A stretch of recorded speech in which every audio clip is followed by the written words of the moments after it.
దేశంలోని పేద వర్గాలను వీర్యంగా కృషి చేశారు.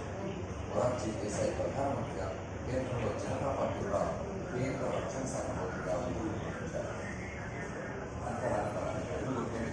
అంబేద్కర్ కోసం పోరాటం చేశారు. దామోదరం సంజీవుడు ఆంధ్రప్రదేశ్ ముఖ్యమంత్రిగా చేయడంలో జగజీవన్ రామ్ కీలక పాత్ర పోషించారు. ఉజ్జయినిలో విక్రమాక్ష విద్యాలయం జగజీవన్ రామ్ జీవితంలో ఈ గురించిన అంశాలు బాగుంది అవసరం. ఈ కార్యక్రమాన్ని ప్రారంభిస్తున్నాం.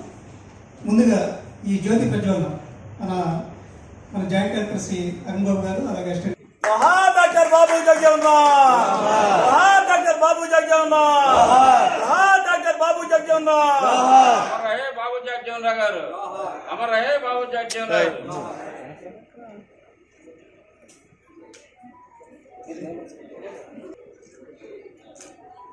ఆత్మీయ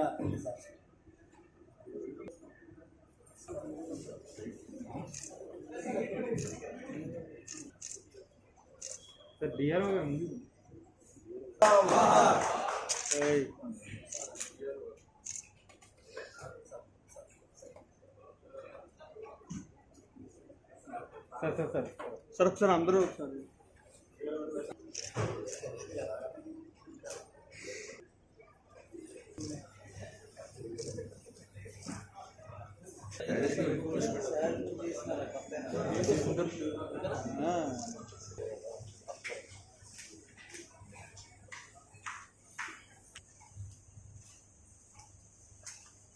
శ్రీ బాబు జగజీవన్ రామ్ గారి 115వ జయంతి వేడుకకు చేసిన అందరికీ 1986 వరకు ఉన్నారు. 1908లో జన్మించిన ఒక వ్యక్తి యొక్క జయంతి వేడుకగా మనం 2022లో కూడా ఇంకా మనం గడుపుకుంటున్నాం. ఇన్ని 100 సంవత్సరాల తర్వాత కూడా మనకి ఏంటంటే ఇంకా మనం 115 సంవత్సరాల తర్వాత కూడా ఆయన గుర్తు చేసుకుంటున్నామంటే ఆయన జీవితాలలో ఆయన పడ్డ స్ట్రగుల్, ఎంత స్ట్రగుల్ పడినా ఆయన సాధించిన విషయాలు మరొకసారి మనం చేసుకోవాలి. అవన్నిటికీ మనకి ఆదర్శదాయకంగా తీసుకొని మనం కూడా ముందుకి పురోగమించడానికి అవకాశం ఉంచిన ఉద్దేశంతో ఇటువంటి ఏర్పాటు చేస్తున్నాం. ఈ సమావేశాన్ని ప్రారంభించడానికి ముఖ్యంగా ముందుగా ఏంటంటే మనకి ప్రార్థన గీతం, వందే మాతరం ప్రార్థన గీతం దీన్ని స్టార్ట్ చేసిన తర్వాత మనకి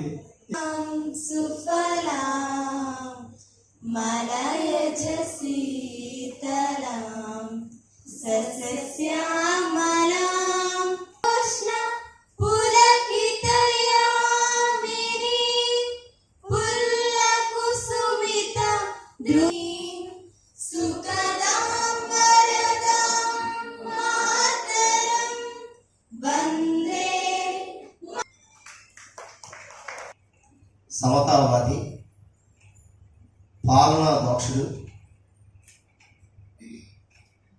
దళితుల ఆశాజ్యోతి డాక్టర్ బాబు జగజీవన్ రామ్ గారి 115వ జయంతి సందర్భంగా మరి విచ్చేసిన అధికారులు, గౌరవనీయులైన సమాజంలో పట్టి పీడిస్తున్న అసమానతలను ఎదురిగి ఆ యొక్క ఉన్నతమైన చదువులు చదువుకొని మరి భారతదేశానికి ఒక పక్కన బ్రిటిష్ వారి కోసం, దేశ స్వాతంత్రం కోసం ఓ పోరాట ఉద్యమం చేసిన తర్వాత 2 సార్లు జైలు కూడా అనుభవించిన మహోన్నత వ్యక్తి డాక్టర్ బాబు జగజీవన్ రామ్ గారు.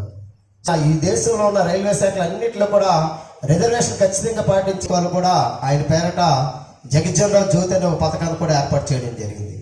అలాగే నేషనల్లో కూడా ఆయన పేరట చాలా పథకాలు కూడా పెట్టి ఆయన పేరటనే నడిపించే పరిస్థితి వస్తుంది. అలాగే డాక్టర్ బాబు జగజీవన్ రామ్ గారి యొక్క 15వ జయంతి శుభాకాంక్షలు ముందుగా తెలియజేస్తున్నాను. ఇలాంటి ఈ చక్కటి జయంతి కార్యక్రమానికి ఇంత ఆహ్లాదకరమైన వాతావరణంలో నూతనంగా ప్రజా పరిపాలనను ప్రజలకు చేరువచ్చాలన్న ఆలోచనతో మన ప్రియతమ ముఖ్యమంత్రి వర్యులు వైఎస్ జగన్మోహన్ రెడ్డి గారు ఏలూరు అనే పదం జిల్లాలో, పశ్చిమ గోదావరి జిల్లాలో 15 అసెంబ్లీ స్థానాల్లో ఒక స్థానం, అటువంటిది ఏలూరుకి అత్యంత ప్రాధాన్యత ఇచ్చి ఏలూరు జిల్లాగా చేసినటువంటి మన సీఎం ముఖ్యమంత్రి జగన్మోహన్ రెడ్డి గారి గురించి క్లాస్ కట్టి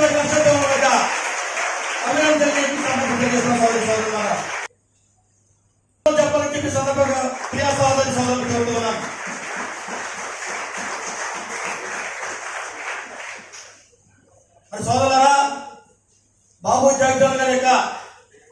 వ్యక్తి చరిత్ర మనం తెలుసుకోవాలంటే మనందరూ కూడా చాలా సందర్భాల్లో మనం చదువుతూ ఉన్నాం. చరిత్రలో ఎప్పుడు కూడా మనం చదువుతాం తప్ప మరి చూసిన సందర్భాలు అయితే ఏమీ ఉండవు. కానీ మన పెద్దలు జేడి సార్ గారు చెప్పారు, మిత్రులు అజయ్ గారు చెప్పారు, మరి ఈ యొక్క స్వతంత్ర భారతావనిలో ఏ నాయకుడు కూడా మరి అత్యధిక సార్లు 12 సార్లు ఈ పార్లమెంట్ ఉభయ సభలో మరి పనిచేసి ఈ కేంద్రంలో ఉన్నటువంటి ప్రతి శాఖలో కూడా మంత్రిగా పనిచేసినటువంటి ఏకైక నాయకుడు డాక్టర్ బాబు జగ్జీవన్ సంగతి మనం గుర్తుపెట్టుకోవాల్సిన అవసరం ఉంది. ఇది ఏప్రిల్ 5న బాబు జగ్జీవన్ రామ్ బీహార్ రాష్ట్రంలో షాబా అంటే ప్రస్తుత భోజ్పూర్ జిల్లాలోని చాంద్వాలో జన్మించారు. తల్లిదండ్రులు వసంతిదేవి, షోభిరామ్. వారిది సామాన్య కుటుంబం. ఆయన ఒక పేద దళిత కుటుంబంలో జన్మించడంతో ఎన్నో అవమానాలను, చీత్కారాలను ఎదుర్కొన్నారు. 6 ఏళ్ల వయసులో 1914లో బాబు జగ్జీవన్ రామ్ గ్రామ పాఠశాలలో చదువుకున్నారు. చిన్ననాడే తండ్రి చనిపోవడంతో సాంఘిక కట్టుబాట్లు, ఆర్థిక పరిస్థితుల మధ్య తల్లి సంరక్షణలో బాబు జగ్జీవన్ రామ్ తన చదువు కొనసాగించారు. తన 11వ సంవత్సరాన 1919లో 7వ తరగతి పాస్ అయ్యారు. జగ్జీవన్ రామ్ బాల్యంలోనే భోజ్పురితో పాటు హిందీ, ఇంగ్లీష్, బెంగాలీ, సంస్కృత భాషల్లో ప్రావీణ్యం సంపాదించారు. స్కూల్లో అత్యుత్తమ ప్రతిభ కనబరిచి గణితం, సంస్కృతంలో 100% మార్కులతో మెట్రికులేషన్ మొదటి శ్రేణిలో పాస్ అయ్యారు. ఇంటర్ పాస్ అయిన తర్వాత జగ్జీవన్ రామ్ కలకత్తాలోని విద్యాసాగర్ కాలేజీలో డిగ్రీలో ప్రవేశించి డిస్టింక్షన్లో BSc డిగ్రీ పట్టభద్రులయ్యారు. బ్రిటిష్ వలసవాద సంఖ్యలుతంకి దేశానికి సంపూర్ణ స్వాతంత్రం సాధించాలని, సామాజిక సమానత్వం నిర్మించాలని జగ్జీవన్ రామ్ విద్యార్థి దశలోనే సంకల్పించుకున్నారు. బీహార్లో 1934లో వచ్చిన భయంకరమైన భూకంపం సమయంలో జగ్జీవన్ రామ్ బాధితులకు సహాయ, పునరావాస చర్యలు చేపట్టారు. ఈ సందర్భంలోనే ఆయన మొదటిసారిగా గాంధీని కలుసుకున్నారు. విద్యార్థిగా ఉన్నప్పటి నుంచే జగ్జీవన్ రామ్ మహాత్మా గాంధీ చూపించిన అహింసా మార్గంలో నడిచారు. 1930లో సత్యాగ్రహ ఉద్యమం చేశారు. 1935 జూన్ 1న కాన్పూర్కి చెందిన ఇంద్రాణీదేవితో జగ్జీవన్ రామ్ వివాహం జరిగింది. ఇంద్రాణీదేవి విద్యార్థికురాలు, విద్యావేత్త, స్వాతంత్ర సమరయోధురాలు కూడా. స్వాతంత్రోద్యమ కాలమంతా ఆమె భర్తకు తోడు నీడగా నిలిచారు. వీరికి ఒక కుమారుడు సురేష్, ఒక కుమార్తె మీరా. తండ్రి జగ్జీవన్ రామ్ ఆదర్శాలను అనుసరించిన మీరా కుమార్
దయచేసి రావాల్సిన కోరుచు.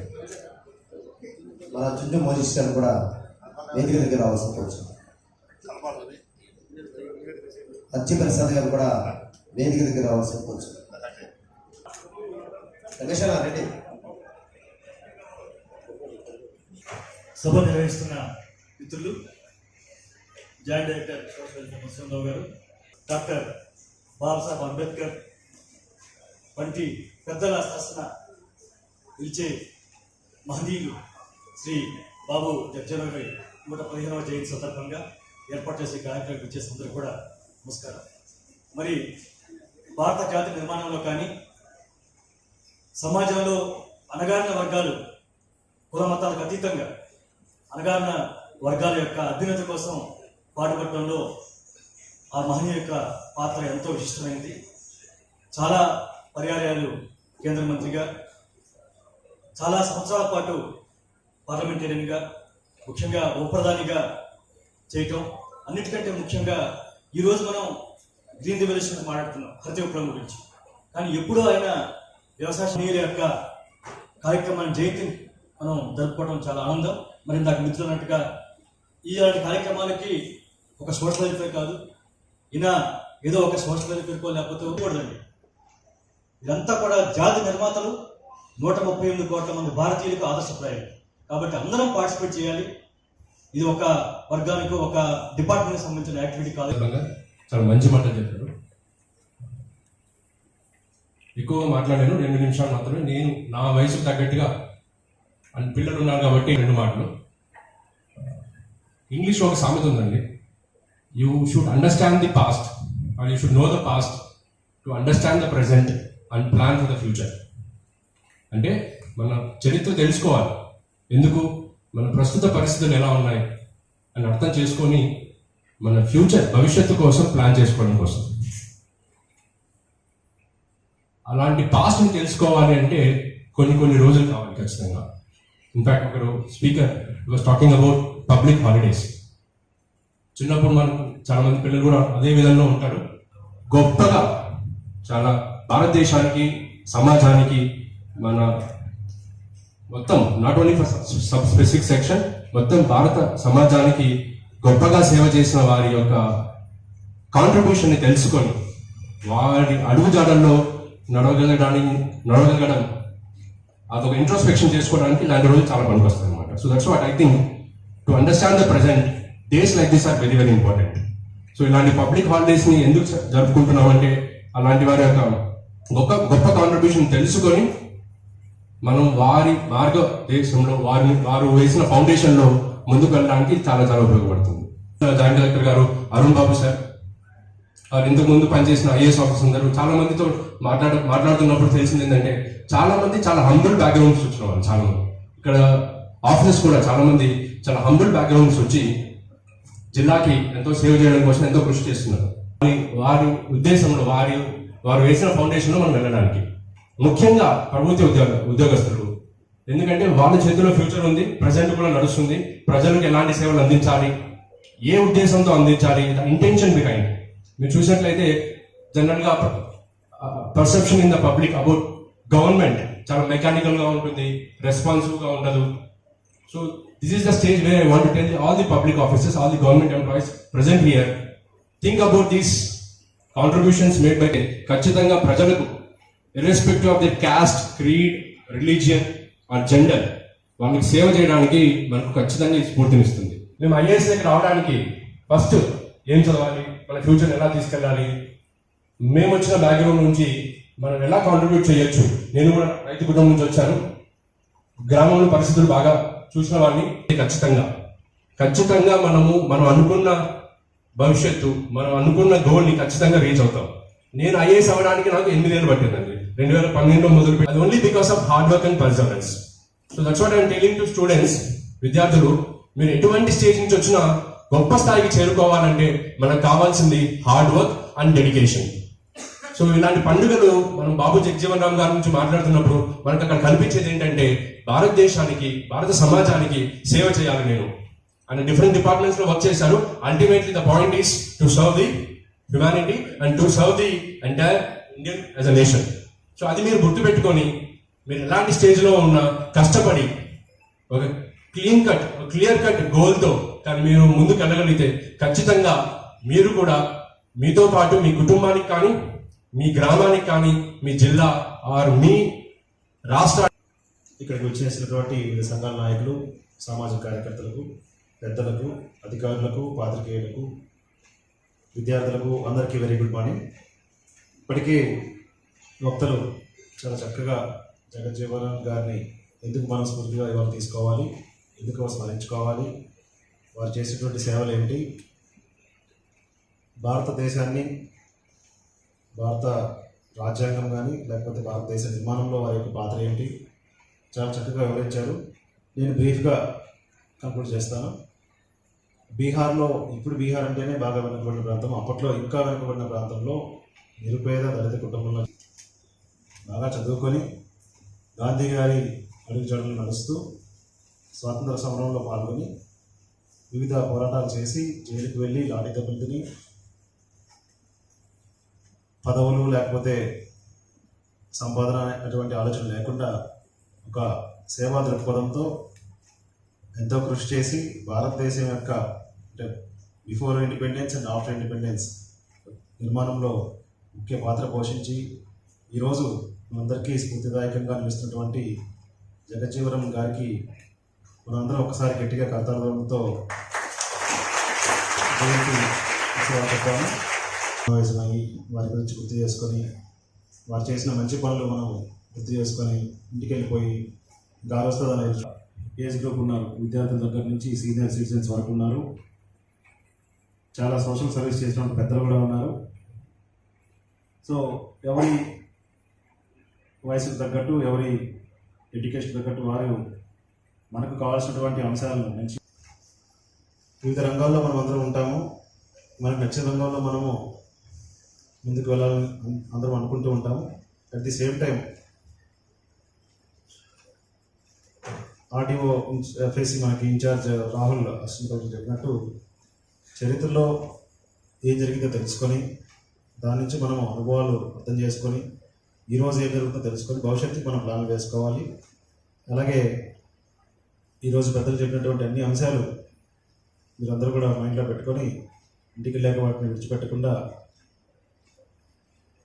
ఈ యొక్క గొప్ప వ్యక్తుల యొక్క జీవితాలను ఆదర్శంగా తీసుకొని మనం కష్టపడి భవిష్యత్తులో మంచి పౌరులుగా తయారవ్వాలని మనస్ఫూర్తిగా కోరుకుంటున్నాను. ఈ యొక్క స్ఫూర్తిని ఇలాగే మీలో ఉంచుకోండి, దీన్ని ఇప్పటితో విడిచిపెట్టదు దయచేసి. రాబోయే రోజుల్లో మీకు ఎక్కడ అవకాశం వచ్చినా కూడా సోషల్ సర్వీస్లో కానీ ఇంకెక్కడైనా టైం గడుపుతున్నారు, దయచేసి దాన్ని విడిచిపెట్టండి. కొంత సమాజం మీద అవగాహన పెంచుకోండి కావాలని ఈ సందర్భంగా మరొకసారి మీ అందరికీ ధన్యవాదాలు చెప్తూ సెలవు తీసుకుంటున్నాను. షార్ట్ పీరియడ్లో పిలిచిన వెంటనే ఈ కార్యక్రమం ఇచ్చేసిన మన జాయింట్ కలెక్టర్ గారికి, అలాగే అసిస్టెంట్ కలెక్టర్ రాహుల్ కుమార్ గారికి, ఇతర జిల్లా అధికారులకు, PDRD and PDSC corporation, BC welfare, ZP CEO, ZP ఇలా తెలియజేస్తున్నాం. ఈ కార్యక్రమం నిర్వహణలో ఏమన్నా అదేవిధంగా ఈ కార్యక్రమం ఆశాంతం కూడా సహనంతో కూర్చొని అందరూ ప్రశాంతంగా ఈ సరుకుల ప్రసంగాలని విన్న విద్యార్థులకు ప్రత్యేకమైన కృతజ్ఞతలు తెలియజేస్తూ ఈ కార్యక్రమ నిర్వహణలో సమయాభావం వల్ల కానీ వేరే ఇతర కారణాలు కానీ ఏమైనా లోటుపాట్లు ఉంటే పెద్ద మనసు మన్నించవలసిందని ఇప్పుడు వచ్చిన అందరినీ కోరుకుంటూ ఈ కార్యక్రమాన్ని నేషనల్ అంతంతో ముగిస్తున్నాం.